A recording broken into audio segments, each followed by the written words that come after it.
Okay, so we're starting from Chaitanya Charitamrita Adi Lila, chapter 2, text 23. So I'm going to share the screen and put it on the screen. View.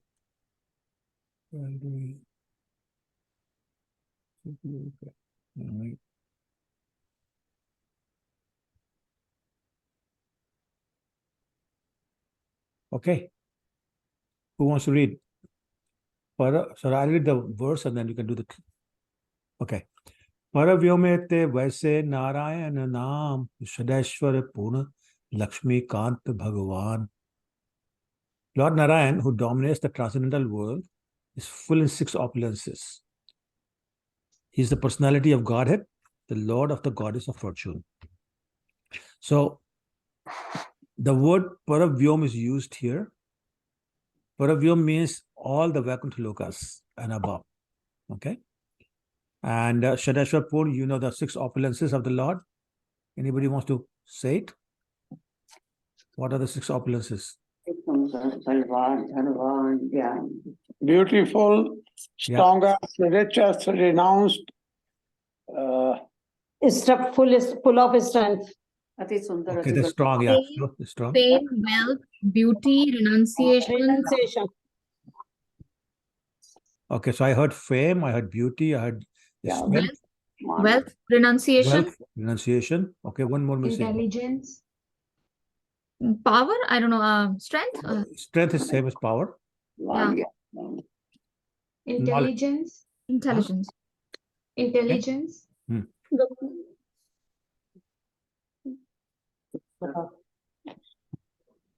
Okay, anyway, I think we got them all. Okay, so let's go to the next verse.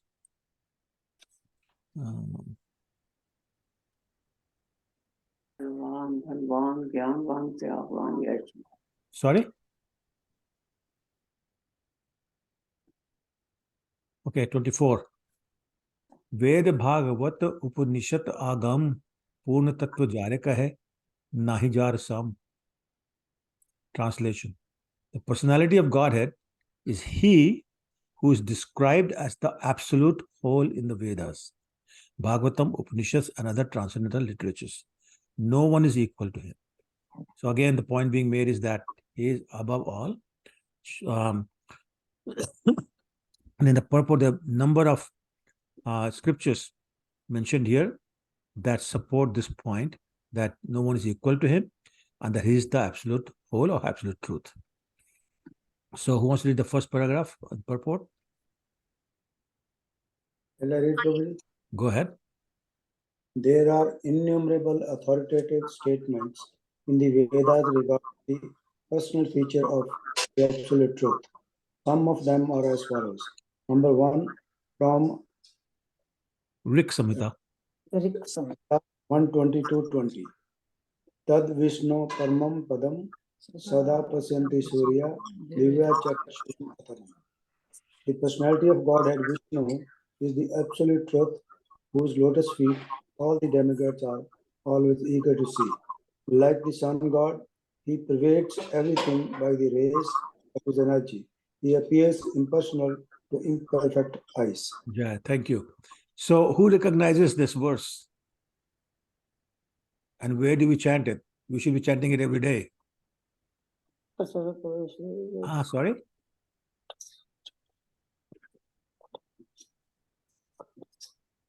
If you're not reading it every day, there's a problem. Prabhuji, after your Achaman and before going to the altar, exactly. altar, Prabhu. Exactly. And how come other people don't know that? That means we're not chanting this. So please make sure that you know this, this verse. And after Achaman, you should be chanting this verse before you go to the altar. And those of you in Toronto Temple, it's called Toronto. It's right above the sink on the left side. So you can see it and memorize it, please. Okay. All right. Who wants to read the number 2? Sorry? Achaman ke baad. Who wants to read number 2? Prabhuji, can you scroll it down, please? Oh, I'm sorry. Yeah. Thank you.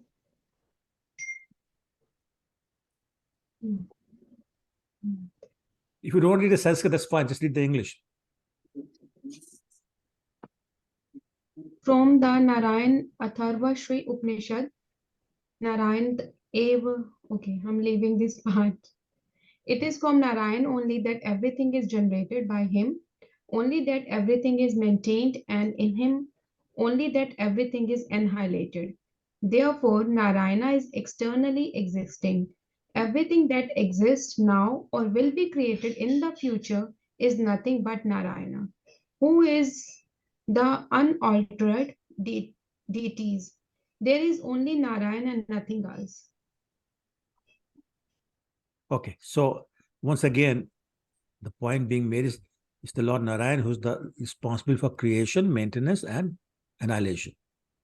Okay, and as you can see, that basically it's very soon going to come to the point that Krishna is Narayan, and Krishna's qualitative expansions like the Vishnu, Brahma, and Mahesh are responsible, often given responsibility for creation, maintenance, and annihilation.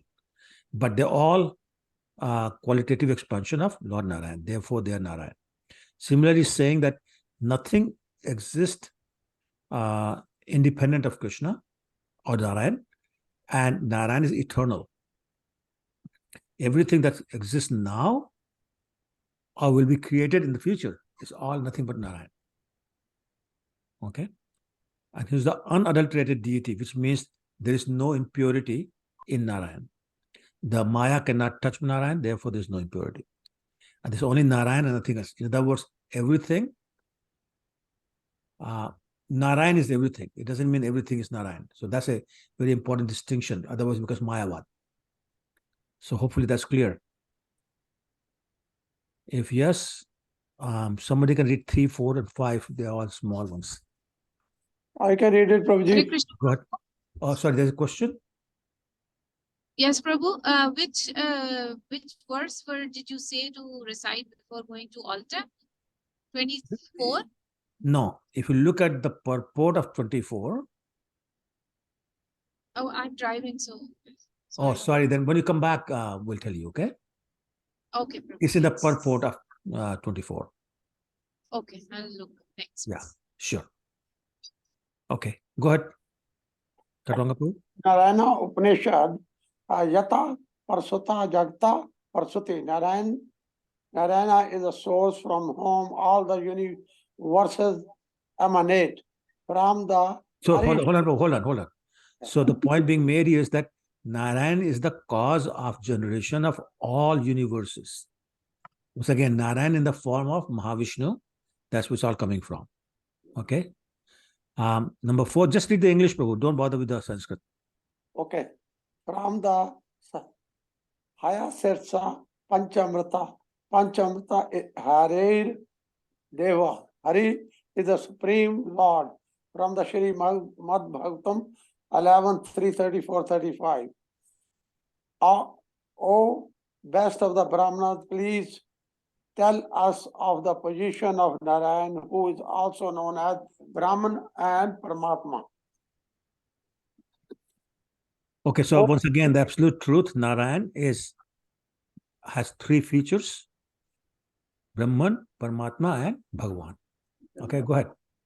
O king, know him who is causeless and yet is the cause of creation, maintenance, and annihilation. He exists in the 3 states of consciousness, namely walking, dreaming, and deep Waking. sleep, as well as beyond them. He enlivens the body, the senses, and breathe of life and the heart, and thus they move. Know him to be the supreme. Yeah, thank you, Prabhu. So again, different features of Lord Narayan are being described here. So now they're talking about the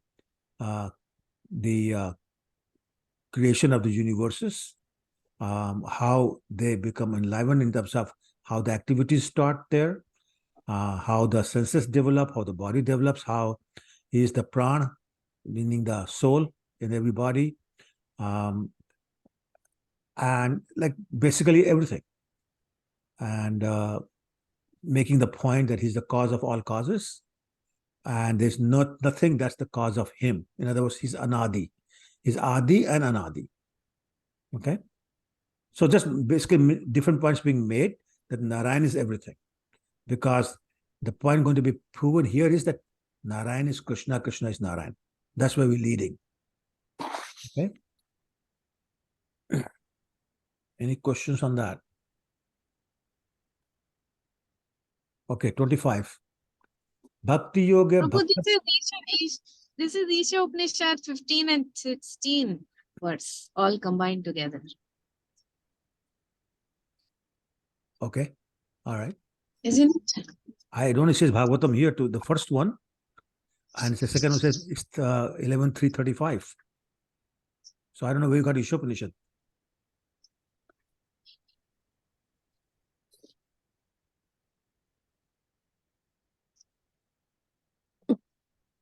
Okay, all right.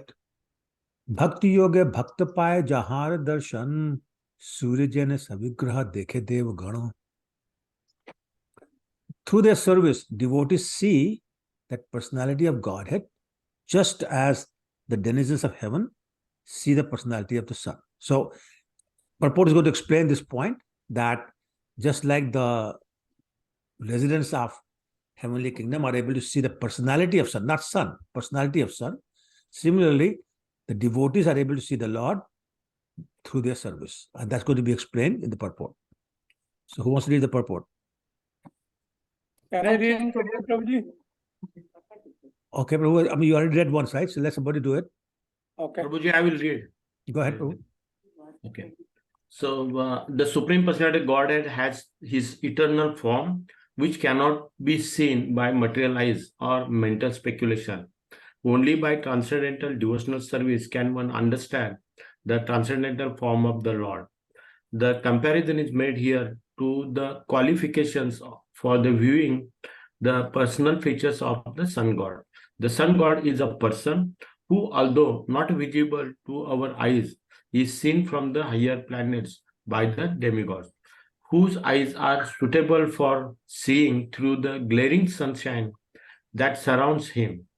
Every planet has its own atmosphere according to the influence of the arrangement of material nature. It is therefore necessary to have a particular type of bodily construction to reach a particular planet. The inhabitants of earth may be able to reach the moon, but the inhabitants of heaven can reach even the fiery sphere called the sun. What is impossible for man on earth is easy for the demigods in heaven because of their different bodies. Similarly, to see the Supreme Lord, one must have a spiritual eyes of devotional service. The personality Godhead is unapproachable by those who are habituated to speculation about the absolute truth in terms of experimental scientific, though without reference to the transcendental vibration. The ascending approach to the absolute truth ends in the realization of impersonal Brahman and the localized Paramatma, but not the supreme transcendental the transcendental personality. Thank you, Prabhuji. Thank you. So I'm going to start from the bottom. Basically, the point of this verse is that in order to see the Lord, we need to have qualifications. And what is the qualification mentioned in Brahma Samhita? Does anybody remember? What is the qualification mentioned in Brahma Samhita to see the Lord? Hint, text 38. Chapter 5. Yes, yes, very good. Premanjan, you have to have the ointment of love in your heart. But how do you get that love? You get that love through devotional service. That's why in 1855 Bhagavad Gita, Lord Krishna says, Bhaktya mam avijanati. Only through the devotional service can you know me. The mental speculators, the karmis, the yogis, or any mechanical means, any chemical means, you cannot know Krishna, you cannot see Krishna. The only possible way is to have the spiritual eyes filled with love of Krishna, which comes from the process of devotional service. So Similarly, they're making the point, like you and I cannot see the sun god or the sun planet properly. We just see the huge effulgence because we don't have the eyes for it. But the demigods have the eyes to penetrate through all the effulgence and see not just the planet properly, but also sun god. And so similarly, we have to have the qualification to see the Lord, and the qualification is the love in our eyes or love in our heart. Okay. So any other process like, the last line says here, the ascending approach. What does ascending approach mean as opposed to descending approach? Ascending approach is like going up higher, and But what- descending is going down. Yeah. Okay, Yes. so what does it mean in this context? Starting with the impersonal Brahma realization. No, I'm just asking, what does it mean in this context? Ascending approach versus descending approach. Ascending approach, Prabhu, means like moving ahead in terms of devotional service. So then you keep on getting upgraded until, No, in the not like that. transcendental. No. No? Nice guess though. Does it mean disciplic succession, Prabhu? Absolutely. Mhm. It means that it has to start from the top, which is Krishna, and then come down through Krishna. So, for example, in our disciplic succession, Krishna to Lord Brahma, Brahma to Narad, Narad to Vyasdev, Vyas to Shukdev, so on and so forth, Lord Chaitanya, and then all the 6 Goswamis, and it comes down. But the point is, it has to come from the top. Same thing with scriptures, can come from the scripture. We cannot make something. We cannot speculate, we cannot guess, we cannot make our own theory, cannot do that. However, we can do that for Brahman realization. Okay, why? Because we can say, well, here's the way I'm going to control my senses. Here's the way I'm going to seize the activity of all my senses. Here's how I'm going to move, not get involved in material activity, and so on and so forth. You can do that, but you cannot do that for bhakti. Why? Because you need the mercy of the pure devotees. You need the mercy of the Lord. You need the mercy of the Guru, so on and so forth. So it has to come from Krishna. Descending process. Starts from the top, comes to the bottom. Ascending approach means starts at the bottom, tries to go to the top. Okay? Is that clear, or questions on that? Sorry, Prabhuji, I did not get it. Can you explain again? Yeah, sure. No, Sorry. absolutely. I'm glad you asked. It's very important that we understand this part. So there are two processes. One is called ascending process, other is called descending process. Descending process means something that starts from the top and comes down. So that is our bhakti, because it starts with Krishna telling us how to do this. And as you know, Krishna told Brahma told Narad Muni, who told Vyasdev, who told Shukdev, and down the line it goes all the way to Madhvacharya and then Lord Chaitanya and 6 Goswamis and Vishwanath Chakravarti and all those, our acharyas, all the Prabhupada, and Prabhupada to our Guru, current Guru. Right? That's descending process. And everybody's repeating what Krishna said. Nobody's making up on their own. Okay. Okay, that's descending. Ascending process, I'm starting something. And I want to go up. And they're saying that the only thing you can do is become sinless, become your inactive, stop your material attachments, and ultimately get to the Brahman effulgence. That's about it. Okay. Okay? Prabhuji, someone just said that progress in devotional service until we reach there. So that was also correct, no? Like, No, I but don't know. that's not this ascending process.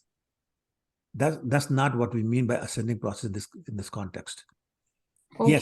Yes, you're correct that as you practice, as you stop your offenses, you'll make progress in the devotional service, but that is not ascending. Ascending means there's steps. So means I understood my guru now. Now I understood my guru's guru. Now I understood his guru. That's not how it works. It's guru directly to Krishna. Right? Okay. Now guru serves his guru, who serves his guru. That's different. But as far as I'm concerned, it's my guru, and then it's Krishna through the disciplic succession, of course. But not everybody's, how do I say it without confusing you? It's not steps. That's what I'm trying to say. It's not. Okay. My guru is not going to take me to his guru. Who's not going to take me and my guru to his guru? He's not going to take me, my guru, his guru to his guru. It doesn't work that way. Yes, the guru will go to his guru, who will go to his guru to go to his guru. That is disciplic succession, but not carrying me with them. Is it making sense? Otherwise, just ask another question. No problem. No, Prabhu, I got it. So, Prabhu, I have a question. So, Yeah. this ascending approach is for the absolute truth, as it says in the purport, right? Sorry, to where are you reading? know Krishna. No, they The say ascending here, approach to the ascending approach to the absolute absolute ends in realization of impersonal Brahman or local Paramatma feature. It doesn't get to Krishna. That's what we're saying. That for Krishna, it's the descending process. For Brahman effulgence and Paramatma, you can go the ascending process. So ask me a question differently, because I don't think I'm answering your question. So use different words to ask your question. No, I do understand this, but I'm not trying, I'm unable to connect it. Okay, I do understand the descending process is like the knowledge comes from Lord Krishna and then and goes to Brahma and then to Narad Muni and so on. And then, so I do understand this, it's descending. But then for us, we should not go through ascending because it's not going to take us to Lord Correct. Krishna. That is correct. So then we follow our guru, and then because he has the perfect knowledge from Lord Krishna. So then Correct. we go through okay, now I get it. Because I wasn't able to connect it. Yeah, no problem. And the descending process is required because you need the knowledge that Krishna gave come to you unadulterated, unchanged. That's why disciplic succession. As it is. Okay. Right. Thank you, Prabhu. Now I get it. Because I was a little bit confused. I wasn't able to connect. No problem. Thank I'm you. glad you asked. Anybody else? Prabhuji, one question. Ah. What it says there, the personalities in the heavenly planets have different kind of bodies. I don't know if this is the right appropriate question to be asked. Do you have any idea like what kind of bodies they have? Yeah, I mean, you talk about Devi Devta. They have much stronger, much healthier body, which can do things that we cannot do. Like the example Same, given same here. 2 hands, two legs. Yeah, I'm talking about Devi Devta. You know all the Devi Devtas. So some have 2 hands, some have 4 hands, some have 6 hands. Depends upon who they are, right? But my point, the point being made here is, it's material body still, but it's a different kind of body. Like it also says that every planet, people have different types of body, depending upon the atmosphere in the planet. Earlier in this purport says that, right? Okay. See, yeah, every planet has its own atmosphere according to the influence of arrangement of material nature. It is therefore necessary to have a particular type of body to reach a particular planet. So it's saying here right here in the purport. Okay, thank you, Prabhuji. Sure. Okay, let's do 26.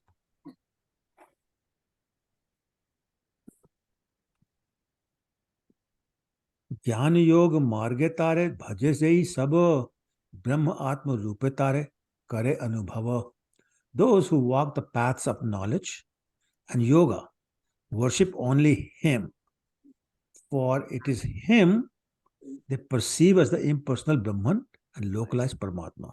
It's a very short purport, so I'll just read it so I can explain it. Those who are fond of mental speculation, Gyan Marg, or want to meditate in the mystic yoga to find the absolute truth, must approach the impersonal effulgence of the Lord and his partial representation, respectively. Such persons cannot realize the eternal form of the Lord. So, through the Gyan Marg or the Yogi Marg, we cannot get Krishna. Only way we can get to Krishna is through the process of bhakti. So yes, you can do Gyan Marg and ultimately go to Bhakti Marg and do that. Yes, you can do that, but not directly from Gyan Marg. Same thing with yoga. You cannot directly get to Bhagwan.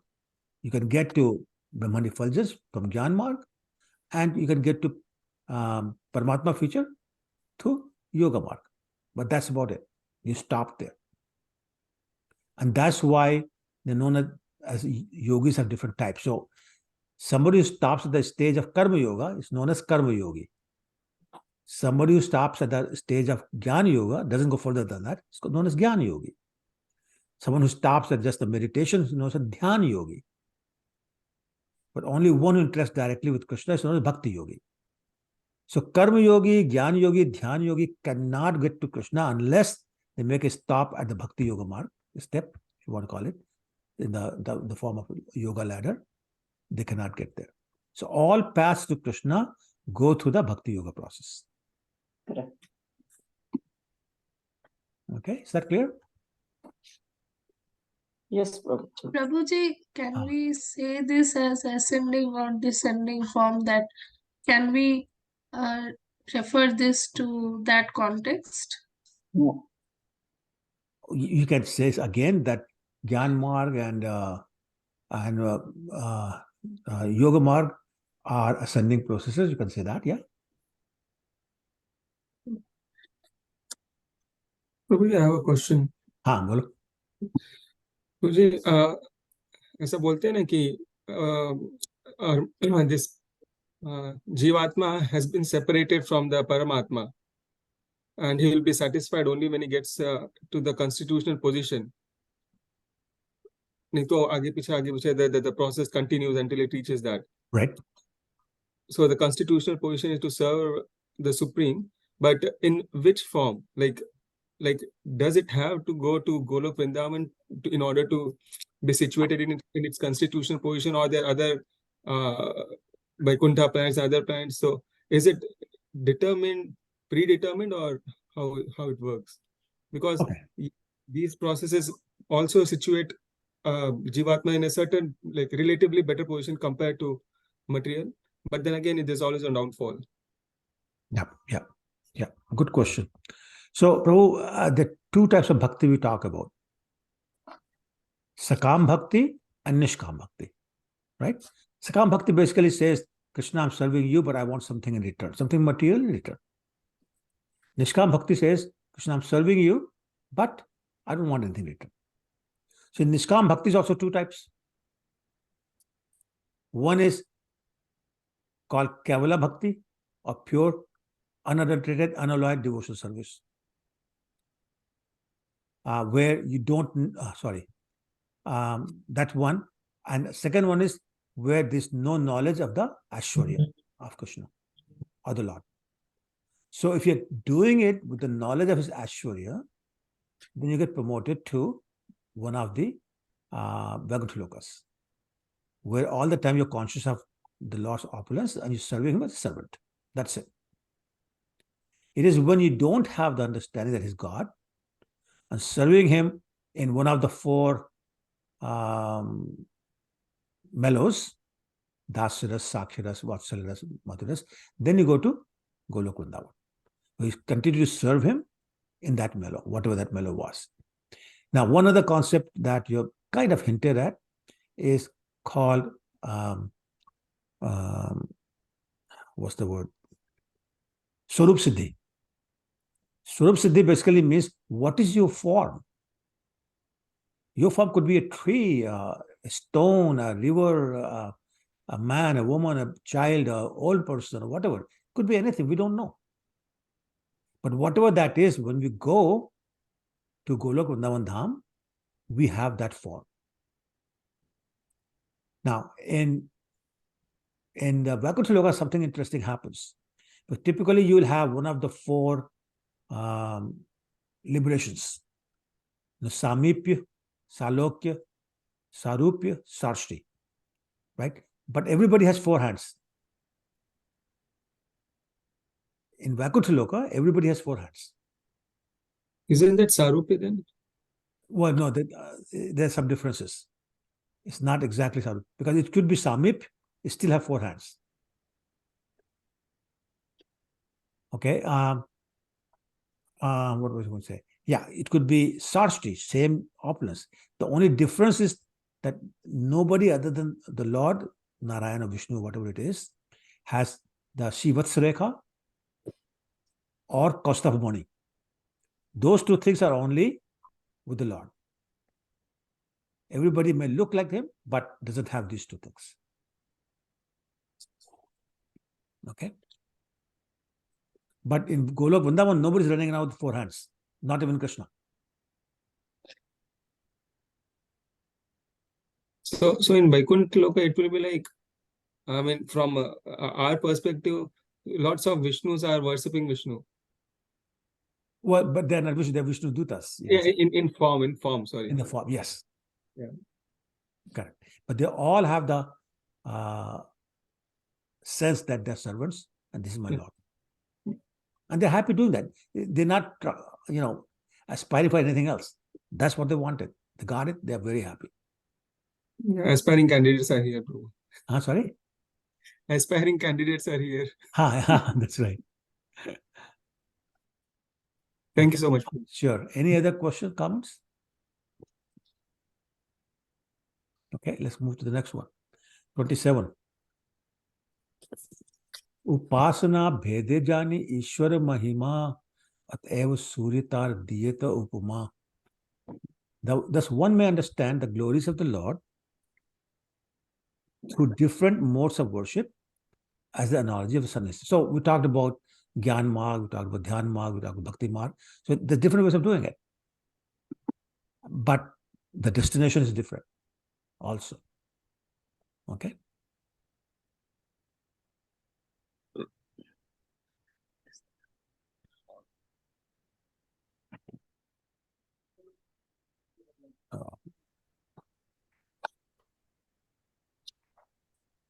Okay, 28. Sri Narayana Krishnera Swarup Abhed Ekai Vigraha Kintu Akara Vibhed. So this is what I was saying earlier, that this is what it's getting to. Narayan and Shri Krishna are the same personality of Godhead. But although they are identical, their bodily features are different. And we'll get into what the differences are. Okay? In the next paragraph, next verse, it talks about what the difference is.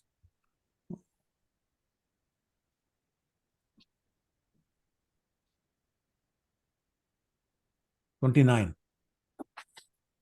इहाते विभूजिति हो धरे चारी हाथ, इहो वेनु धरेति हो chakradik saath." So, comparing Krishna and Lord Narayan.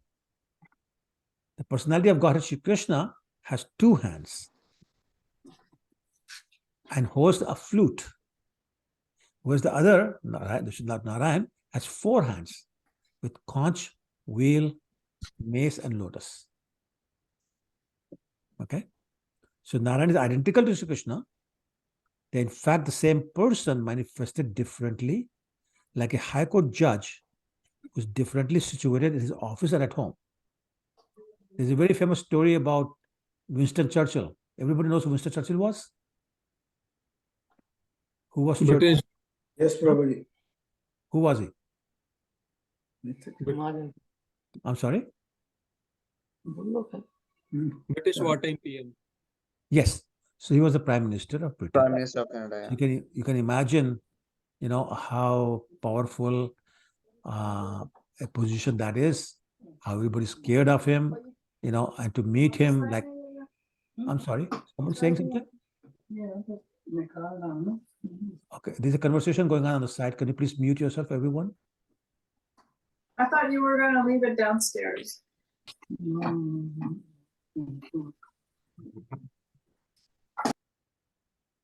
Okay. So somebody very high up had an appointment with Mr. Churchill.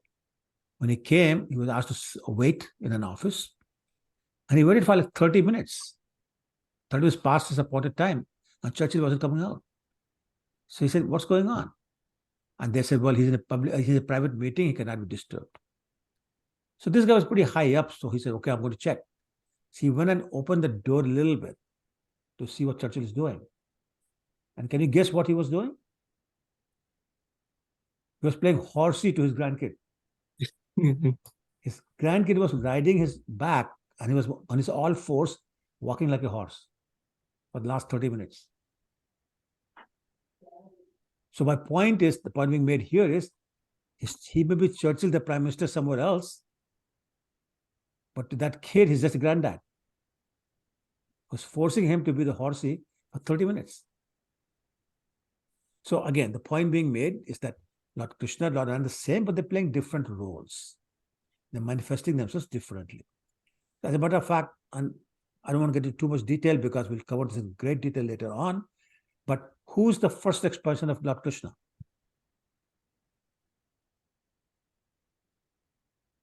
Ramji. Balram. Concussion.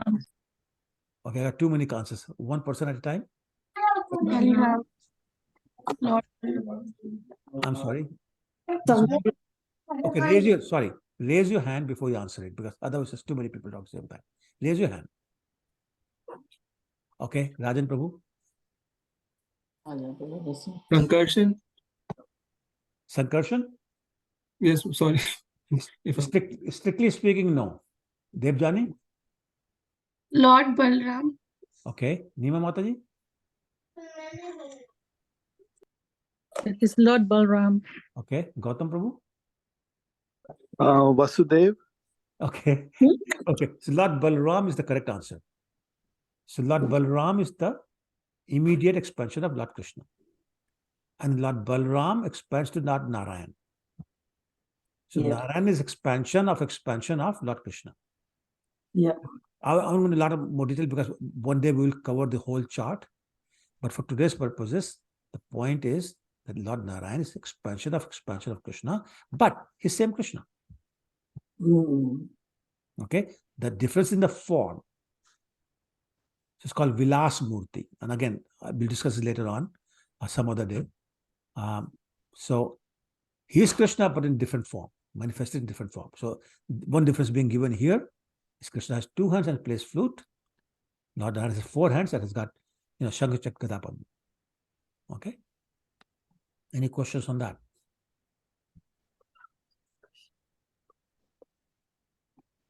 Okay, 30.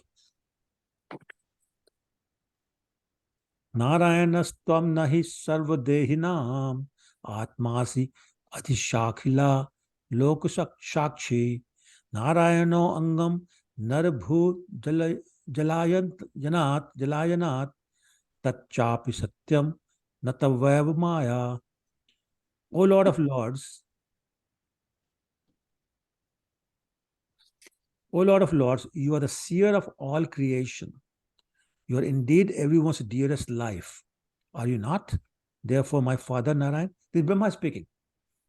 Narayan refers to one whose abode is in the water born from Nara, Garbhodakshaya Vishnu. And that Narayan is your plenary portion. All your plenary portions are transcendental, they're absolute, and are not creations of Maya. So now we have to be, sorry? No, that's okay. We have to be careful here because there's a lot of back and forth happening here. So we have to go very slowly, otherwise we'll get confused. For example, here they simply just jumped from Narayan to Garbhodakshaya Vishnu, whose expansion of Krishna. So let's go very slowly, make sure we understand this all. So now again, Brahma is talking to Krishna. This is part of Brahma Vimohan Lila, right? He's saying, Krishna, you're the seer of all creation. Means you know what's going on. You are indeed everyone's dearest life. Everybody loves you. Are you not therefore my father Narayan? Okay. Then he says, Narayan refers to one whose abode is in the water born from Nara. So why Nara? Who are the 3 Purush avatars, Purush incarnations? Who are the 3? Garbhodakshaya Vishnu, Kshirodakshaya Vishnu, and Sorry, Garbhodakshaya, Mahavishnu. Mahavishnu, Garbhodakshaya Vishnu, or Kshirodakshaya Vishnu. Okay. I think what you were saying is Karnodakshaya Vishnu. Karnodakshaya Vishnu. Okay. So yes. So Mahavishnu or Karnodakshaya Vishnu is same.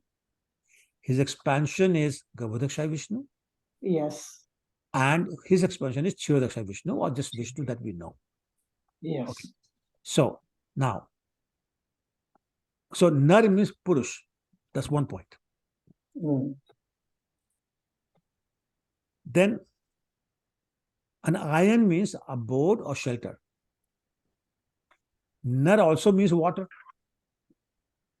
So Narayan can also mean one whose shelter is in water, who resides on water. It can also mean who is the shelter of all living entities, Nar. Okay. Okay. So he's a shelter of all living entities, and he takes shelter on the water that he produces himself. So Garbhodakshaya Vishnu is lying on the Garbha ocean. That is his sweat. Okay. So Garbha ocean is the sweat of Garbhodakshaya Vishnu. So remember, when the universes are created from the body of Mahavishnu, and Mahavishnu enters every universe as Garbhodakshaya Vishnu. It's dry at that time. So he sweats to make the water, Garbha ocean. Okay. Let me know if you start getting lost.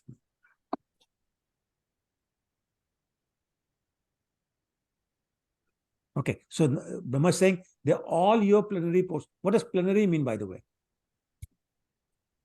Just plenary portion. What does plenary, the word plenary mean? Meaning exact, like the true.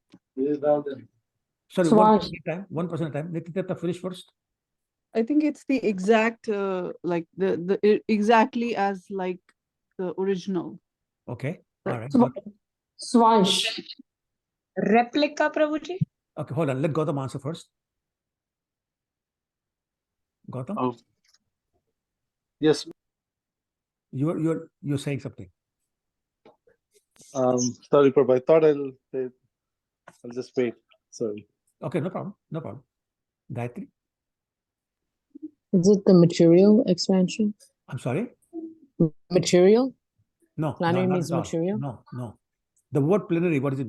Nana or Mohit, you were saying something? Absolute, Prabhu. Sorry to interrupt. No. Yeah. Prabhuji, I'm saying replica and app. Replica, yeah, but the word plenary, what does the word plenary mean? Prabhuji, swash. No, it doesn't mean ansh. Not at all. It means similar? That's close enough. Plenary Portion, means, Prabhu. Portion. Huh? No. Portion. No, it's plenary portion. So plenary does not mean portion. Otherwise, it will be portion. And so plenary, yes, Radhapu? Yeah, absolute with full effect. Okay. No. And unlimited. Unlimited. Okay, enough. So the word plenary means same powers. So whoever says similar was close. Same powers, same everything. So Krishna is transcendental. All plenary portions are transcendental. Krishna can do all those things. They all can do all those things. Remember those 60 qualities Lord Narayan has? All the plenary portions of Krishna have 60 qualities. Krishna keeps 4 for himself. That's different. But everybody else has 60 qualities. Now, I'm talking about Swansh, the personal expansions. Okay, so all the Purusha avatars, Lila avatars, Yuga avatars, they all have that. Okay? So saying here, all your plenary portions are transcendental. So nobody is material here. All the Swansha, the plenary portions of Krishna are transcendental. They're absolute and they're not creations of Maya. So they're all transcendental. They are your expansions, not of Maya. Okay. Devtani, go ahead. You were saying? Yes, Prabhuji, I have a question. Prabhuji, how these incarnations of Lord Krishna are different from these expansions? No, so your question is, what is the difference between an expansion and an incarnation? Yes. Correct? Yes, Prabhuji. Okay. So when we did a course on logic, there was an expression we used, said necessary but not sufficient. I don't know if anybody has heard that. No, that's true. Okay. Not So sufficient. it means that all incarnations are expansions of Krishna. All incarnations of Krishna are expansions of Krishna. So that's the necessary condition. Okay. But not all expansions are incarnations. Okay.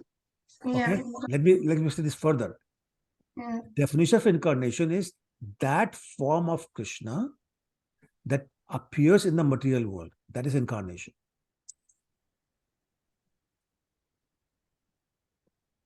Okay. They have to necessarily descend to the material world. No, they're not sent. They appear. Oh. See, Jivatma is sent. Krishna. Okay. Remember chapter 4, text Yeah. 6 in Bhagavad Gita. What does it say? Ajo apisan avyay atma bhutanam ishwar apisan prakriti ma adhyaya sambhavami atmamaya.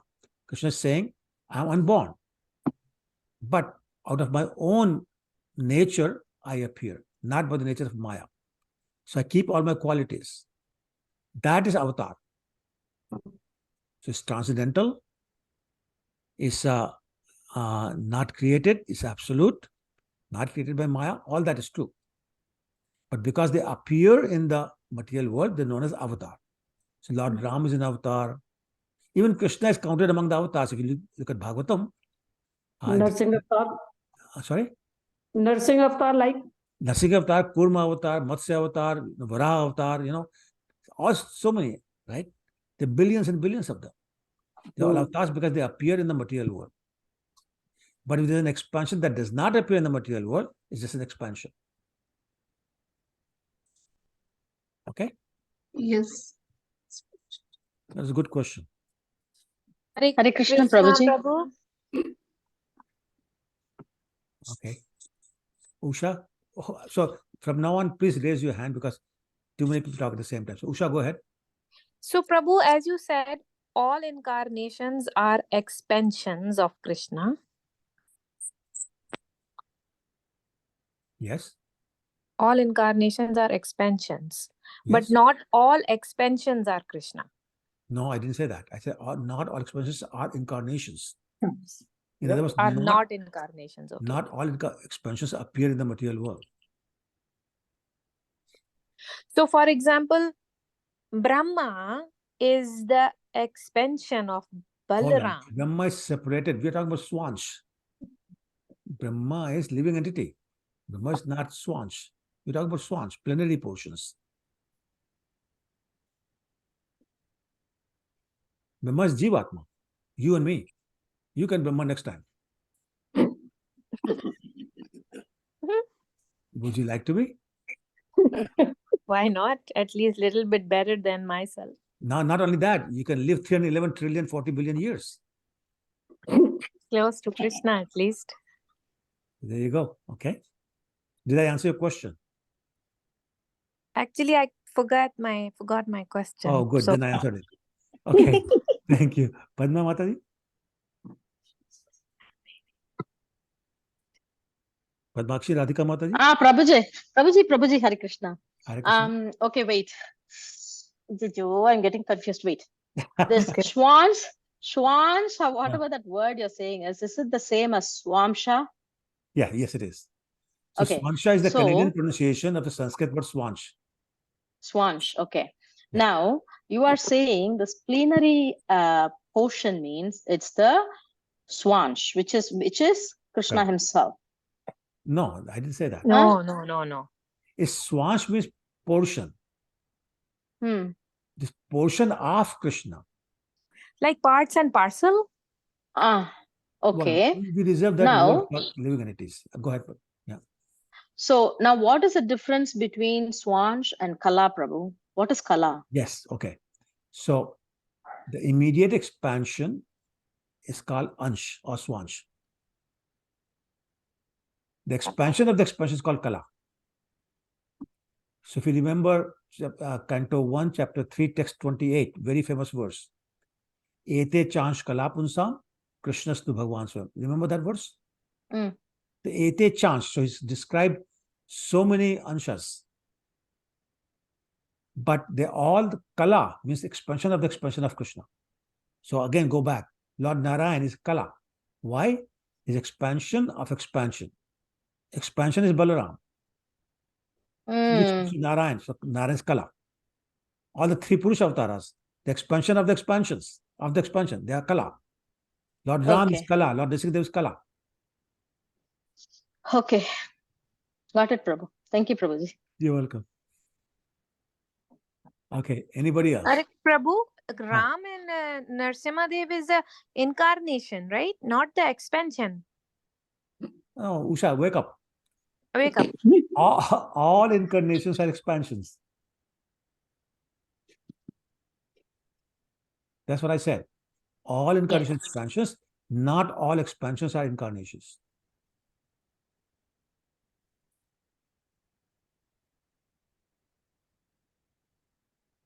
Okay. Okay, Gayatri. Yes. Prabhuji, I'm also quite confused with all this. So Baramji is a direct. So Baramji is a direct expansion of Krishna. Correct. But he's not considered like an incarnation, or is he? Well, he is does he an appear in the incarnation? world. He does appear. So is he okay? Okay. Aside from him, because we don't generally we don't consider him to be like an avatar of Krishna's, Correct. especially because they were both there together. But is there any other expansion that's also not an avatar of Krishna, but is a direct expansion of him? Not direct, but the expansions who do not appear in the material world. So, for example, if you take a look at, there are two Sankarsans. There are two Vasudevs. There are two Pradyumna, two Aniruddha. The first ones appear in Dwarka Lila. The second ones don't appear anywhere. So they're expansions only. They're not incarnations. Okay? Don't get stuck. Sorry, I guess I'm just trying to kind of just kind of so like simplify it in my head for myself. It's not going to help you with your devotional service. If you're getting confused, don't worry too much about it. Okay, right? Sounds good. Let's move on then. So, but I give example of who are expansions but not incarnations. Otherwise, everybody is an incarnation and therefore an expansion. Okay. Yeah, Preeti? So, Prabhu, you said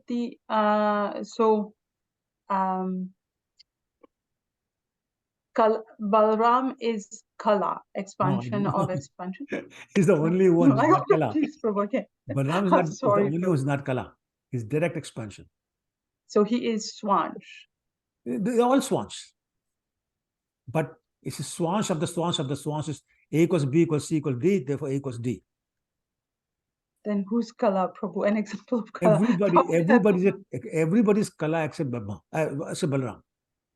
Everybody's Kala except Balram. Does that make it clearer? Yeah, everybody's Kala except Lord Balram. Can you give me an example of everybody? Take any name. Ram, Lakshmi, Matsya, Kurma. They're all avatars and they're all Kala. Okay. Take any name. You give me a name. No, name just like Lord Brahma. But Lord Brahma, I thought would be incarnation, be direct expansion, right? There's only one immediate expansion.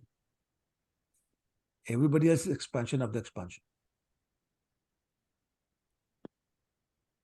So take any name you want. Ram, Varah, Kurma, Matsya, Nrsimha. All Kala and they're all incarnations. Okay, now I get it, Prabhu. Okay. So what's the difference between incarnation and Sorry. Kala? Let's have some discipline. Raise your hand before you ask the question. Otherwise it gets too confusing. So I got Keshav Sevika, the next one. Let me answer her question. Usha, raise your hand and now I'll answer your question. Yeah, Keshav Sevika, please go ahead.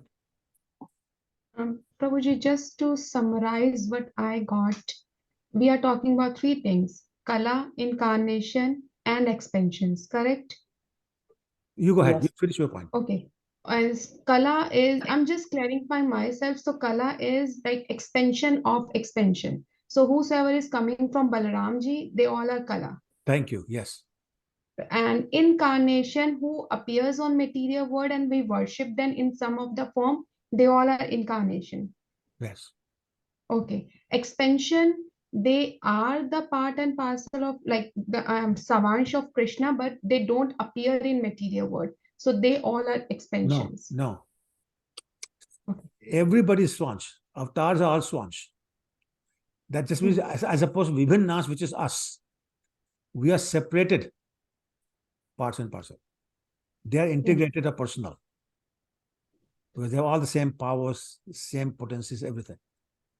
So they're all Swansh. All the avatars we talk about, they're Swansh. We are Vibhinnansh. Yeah. You're separated. So that's a different point. Sorry. Yeah, expansion and incarnation, only difference is incarnation appears in material world, expansion does not appear. Thank you. But again, we talk about expansion, which is Swansh, because we also expansion. It is Swansh, yeah. But we are Vibhinnansh.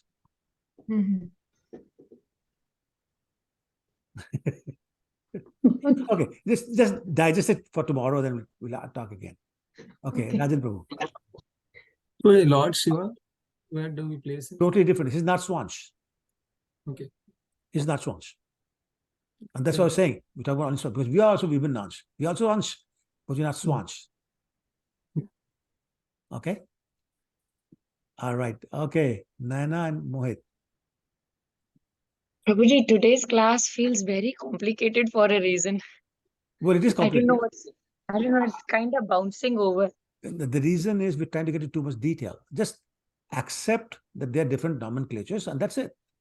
Okay. When you get into details, it gets very confusing, and then you can't understand, cannot proceed. Yeah, it feels like the flow is breaking so much. It does not, That's right. That's right. Get it. Yeah. Yeah. So don't bother. Don't worry about it. Just know these are the terms. It doesn't help your devotional service to know the difference or not know the difference. Prabhuji, I like your this statement. This doesn't in devotional service, so okay. Let's read the purport. like we can ignore this part. Thank you. Okay, let's read the purport. Who wants to do that? I can read wrong. Please go ahead. This statement, which is from Srimad Bhagavatam 10.14.14, was spoken by Lord Brahma in his prayers to Lord Krishna after the Lord had defeated him by displaying his mystic powers. Brahma had tried to test Lord Krishna to see if he were really the Supreme Personality of Godhead, playing as a cowherd boy. Brahma stole all the other boys and their calves from the pasturing grounds. But when he returned to the pastures, he saw that all the boys and calves were still there, for Lord Krishna had created them again. When Brahma saw this mystic power of Lord Krishna's, he admitted defeat and offered prayers to the Lord, addressing him as a proprietor and seer of everything in the creation, and as a super soul who is within each and every living entity and is dear to all. That Lord Krishna is Narayana, the father of Brahma. Because Lord Krishna's plenary expansion, Garbhodaksha Vishnu, after placing himself on the Garbh ocean, created Brahma from his own body. Mahavishnu is the causal ocean, and Kshirodaksha Vishnu, the super soul in everyone's heart, are also transcendental expansions of the Supreme Truth. Okay, so we have covered these points. I'm going to move on. 31. Shishu Vatsa Hari Brahma Kari Aparad Chamaite Mangene Prasad.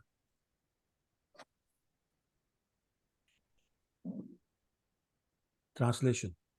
After Brahma had offended Krishna by stealing his playmates and calves, he begged the Lord's pardon for his offensive act and prayed for the Lord's mercy. Okay.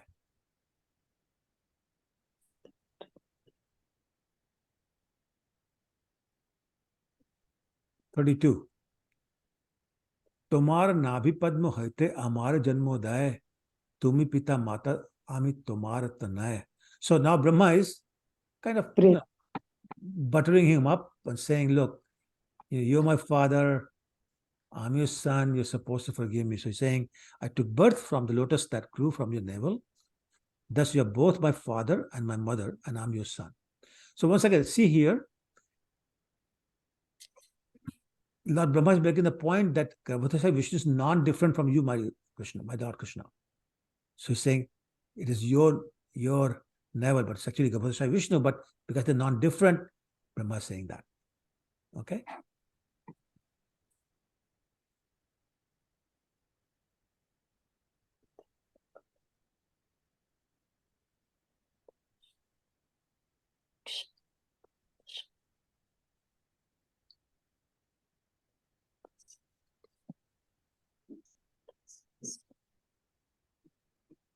Okay, 33.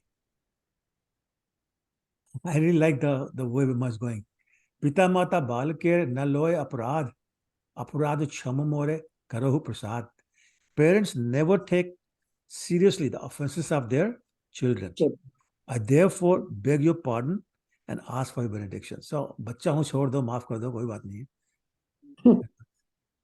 जाने दो. You know, that's basically what Brahma is doing here.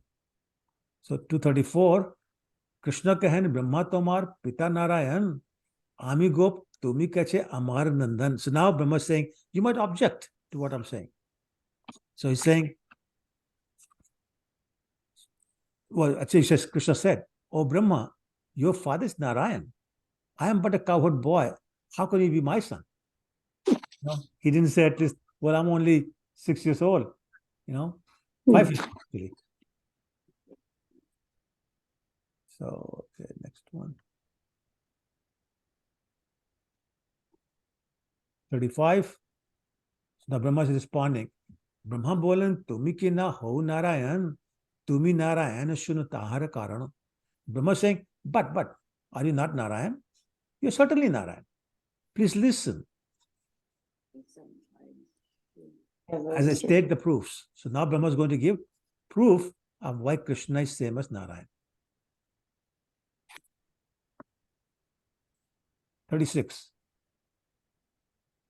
Prakrit aprakrit srishte jat jiva roop tahar je atma tumi mula swaroop. Saying all the living beings within the material and spiritual worlds are ultimately born of you.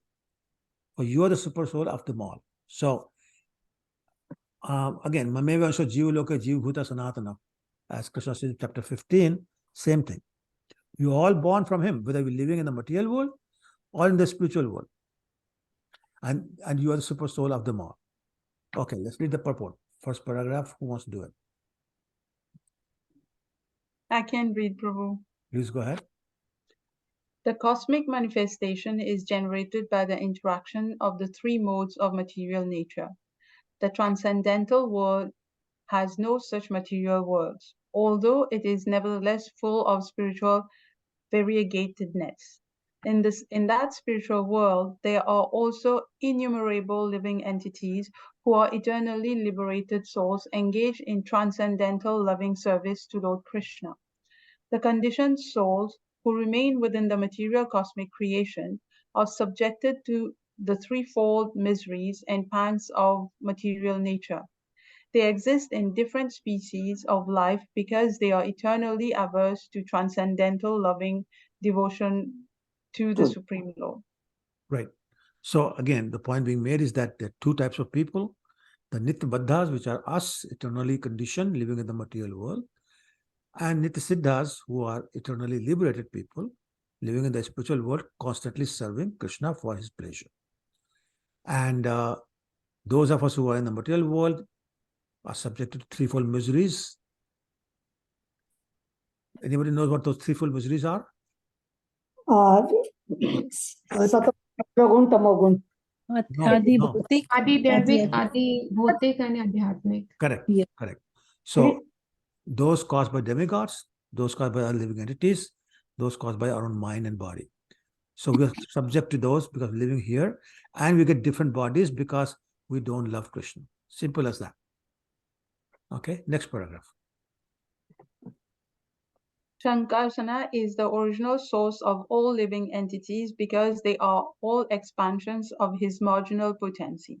Some of them are conditioned by material nature, whereas others are under the protection of the spiritual nature. The material nature is a conditional manifestation of spiritual nature, just as smoke is a conditional stage of fire. Smoke is dependent on fire, but in a blazing fire there is no place for smoke. Smoke disturbs, but fire serves. The serving spirit of the residents of the transcendental world is displayed in 5 varieties of relationship with the Supreme Lord, who is the central enjoyer. In the material world, everyone is self-centered enjoyer of mundane happiness and distress. One considers himself the lord of everything and tries to enjoy the illusionary energy, but is not successful because he is not independent. He is but a minute particle of the energy of Lord Shankarshana. All living beings exist under the control of the Supreme Lord, who is therefore called Narayan. Yeah. So now here they're using the word Sankarshan. It's really confusing everybody, but just remember they're all the same. So don't get stuck on Narayan, Sankarshan, Govardhan, Vishnu. They're all the same, and they are the original source of all living entities.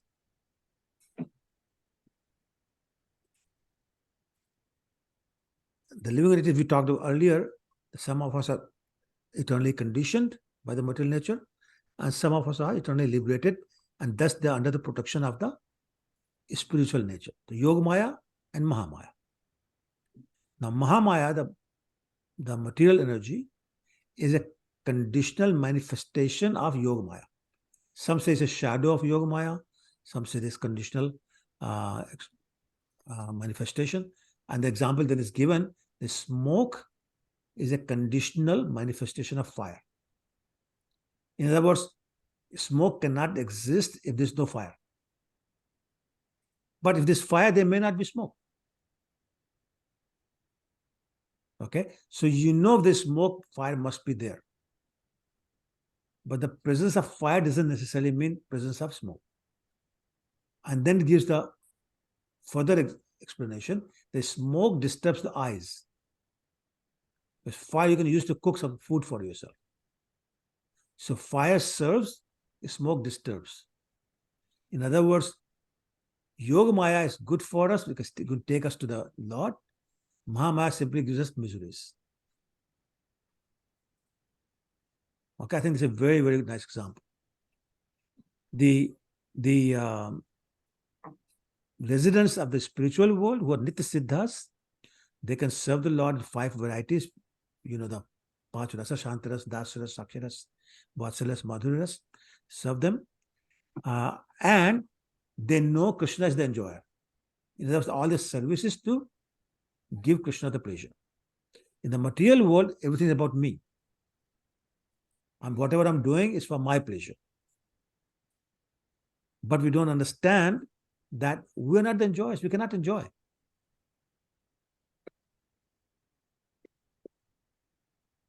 And it says we cannot enjoy because we're not independent. So there's 2 types of enjoyment or pleasure. One is called dependent enjoyment. Other is called independent enjoyment. The dependent enjoyment is that depends, dependent enjoyment is that enjoyment that depends upon the enjoyment of Krishna. In other words, we're getting pleasure from the pleasure of Krishna. Like gopis enjoyed it too. But gopis did not enjoy independently. They enjoyed that Krishna enjoyed. Their association, their service, their butter, all those things. So I want to make sure this point is clear. When the pleasure is coming from Krishna's pleasure, it's called dependent pleasure, is great. It's also permanent. Nehabikam nashostipatyavayo na vidyate. Never lost. When it's coming from an independent source, yourself, then not only is temporary, it's not real pleasure. You lose it sooner or later.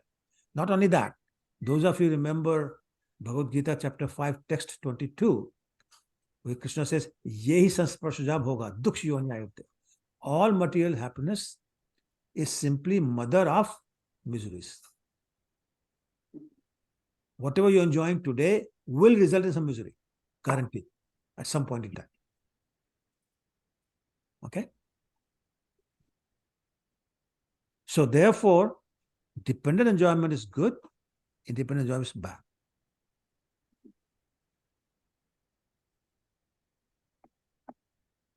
All living beings exist under the control of the Supreme Lord, who's therefore called Narayan. So remember, right at the beginning of the class, we said one definition of Narayan means that all the Nar, the living entities, have taken shelter in this personality, therefore it's called Narayan. Ayan means shelter. So the shelter of all living entities is Narayan. Okay? Usha, you still have your hand raised. Is it from before or is it a new question? New question. Okay, go ahead. So, dependent pleasure means that if Krishna is enjoying, then I'm enjoying. Correct. I'm doing the arti, so I hope Krishna is enjoying. So I feel happy because he is enjoying. But the question is, how do I know he is enjoying? No, you don't know. You don't know. How do I know he's liking the food I'm cooking for him? You don't know. Yeah. So how do I enjoy? I always in anxiety. Well, I don't know. Anxiety is good. Anxiety is good. But you won't know. Either he's looking at me, even he's considering me. This all mental concoction. Oh, he's looking at me. Look, he's smiling so much today. Oh, he's really happy with me today. That's all mental concoction. Prabhupada never approved that.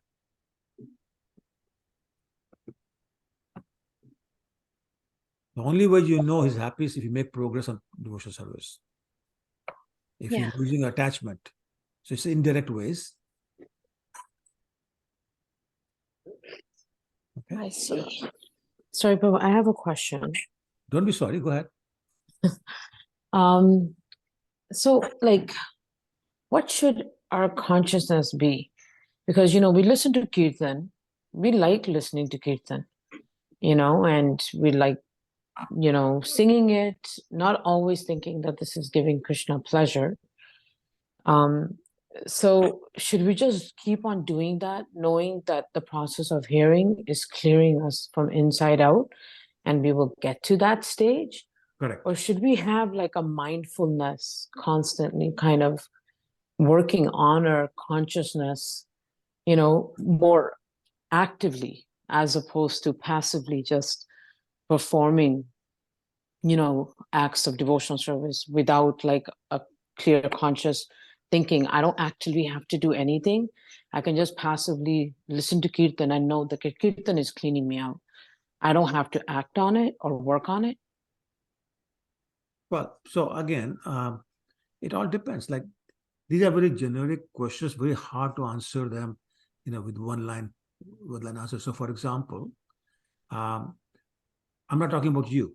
A person's listening to the Kirtan. Is he enjoying the voice of the Kirtaniya? Is he enjoying the musical accompaniments? Is he enjoying the scenery? I've seen people dance and I've seen them notice who's looking at them. I've seen people sing, but they won't sing unless there's 200 people in the room and proper accompaniment. So they're doing all the right things, but the consciousness is not right. So only you know what your consciousness is. Ask yourself, am I enjoying the music? Am I actually enjoying the words? Are they really entering my heart? Something happening in my heart, or is something happening in just my mind? I can answer that. Only you can. And that's why I say there is only indirect ways you can find out. And that is if you feel your material attachment is reducing, you're getting more and more opportunities for service. If you really feel good in your heart, just the thought of having an opportunity to serve, how eager are you to serve? Do you go out of your way to show your enthusiasm for service? So many different things. There's a verse in Nectar of Instruction. Utsahat nishchyat dhairya tat karma pravartanat. Sang tyaga sato vritte sadvi bhakti prasiddhati. How much are you actually following in the footsteps of acharyas? Or are you trying to invent your own way? Are you trying to find your own realizations, sharing with everybody, look at me, how advanced I am? So many different things. I can't answer your question, but you will know. Thank you, Prabhu. Thank you. Okay.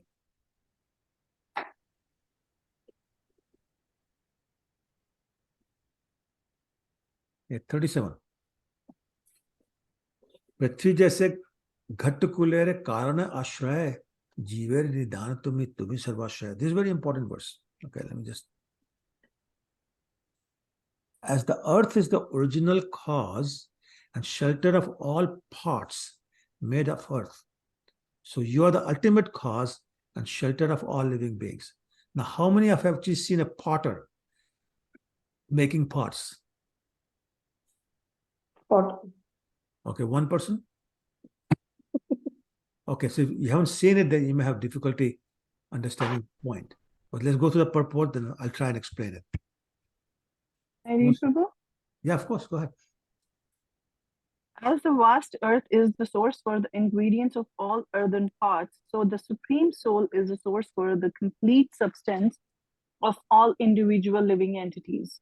The cause of all causes, the Supreme Personality of Godhead, is the cause of the living entities. This is confirmed in the Bhagavad Gita 7:10, where the Lord says, Bijam Mam Sarva Bhutanam, I am the seed of all living entities. And in the Upanishad, which says, Nityo Nityanam Chetanas Chetananam. The Lord is the supreme leader among all the eternal living entities. Should I continue, Prabhu? No, hold on. Okay. So can you make a pot without the earth? No, Prabhu. Yes, no? No. No. Which means earth is the essential ingredient and therefore it's the bija, the seed. So Krishna is saying, I am the bija. Sarvabhutani. So I am the, another place it says, Sarvyonishu Konteya, Murtiya Samontiya, Tasam Brahmad Yoni, Aham Bij Pratapata. I'm a seed giving father of all yonis. So same thing here. Earth is the seed giving ingredient for making any pot. Without it, you cannot make it. Okay, and I don't want to get into discussion here, but then we can talk about the potter and the potting wheel, the different, without them you cannot do it either. So who's controlling it, so on and so forth. But right now the point is, just like the earth is the seed, Krishna is the seed. Mame vanshu jivloke jivhuta sanatma. And all the expansions are coming from Krishna. So Krishna is the seed for everything. Aham sarvas prabho bhatta sarvam pravartate. Everything is coming from me. Okay, next paragraph, please.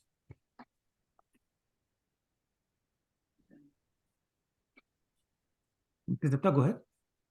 Yes, Prabhuji. The Lord is the reservoir of all cosmic manifestation, animate and inanimate.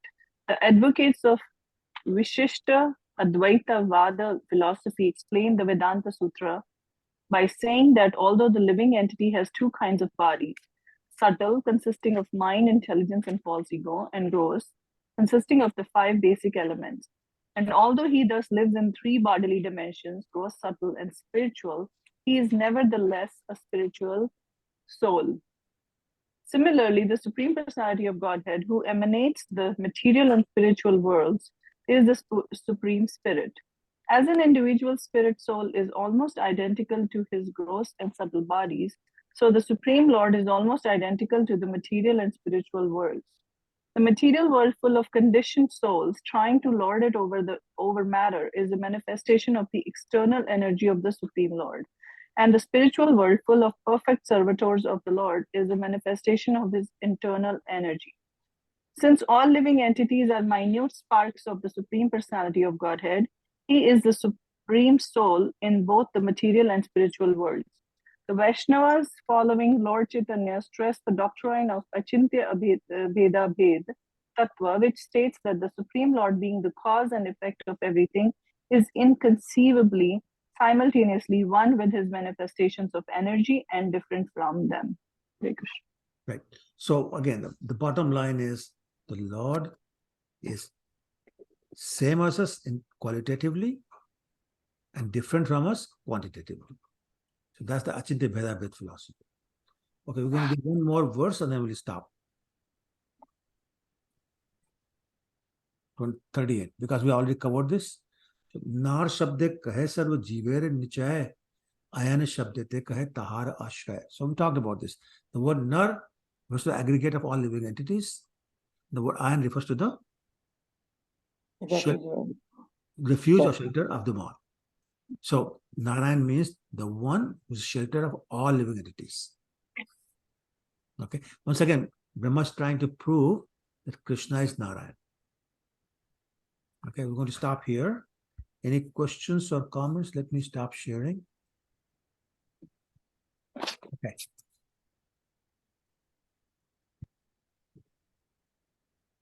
Any questions or comments? Thank you, Prabhuji. Just maybe if you can explain, maybe sometime later, maybe one extra class for the expansions. Yeah, I you know. have an extra class because it's very complicated. Yeah. But thank you so much. Sure, no problem. And you need to see some visuals. Otherwise, it gets so confusing.